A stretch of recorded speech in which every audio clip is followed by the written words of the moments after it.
తీసుకోవాలంటేనంటే madam ఎవరైతే ఇప్పుడు old city Hyderabad Madhavilatha. నుంచి పోటీ చేస్తున్నటువంటి మాధవీలత ఎవరైతే ఉన్నారో ఆవిడ గురించి నిన్ననే పేపర్లో ఆవిడ ఆస్తుల గురించి ఆవిడ ఇచ్చినటువంటి అంటే డిక్లరేషన్ ఏముందంటే ఆమె దగ్గర 5 కిలోల బంగారము 221 కోట్ల ధన సంపత్తి ఉన్నట్టుగా అండి.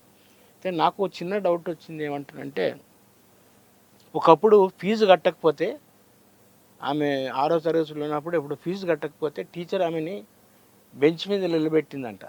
నిలబెడితే అంత అయిపోయి క్లాస్ అయిపోయిన తర్వాత ఆమె బాధపడుతూ ఆ టీచర్ ఎందుకు టీచర్ 2 దినాలు 3 దినాలు అయితే మా నాయన కట్టేవాడు కదా, నేను ఎందుకు నిలబెట్టా బెంచ్ మీద, అందరి ముంగట నాకు అవమానం అయిందనేసి అన్నట్టుగా ఆమెనే చెప్పింది. నా ఉద్దేశం ఏంటంటే ఒకనాడు ఫీజు కట్టడానికి కూడా డబ్బులు సరిగ్గా లేనటువంటి ఒక స్త్రీమూర్తి ఈనాడు ఇన్ని వేల రూపాయల విలువైనటువంటి బంగారము కానీ తర్వాత సంపద కానీ ఎలా వచ్చింది?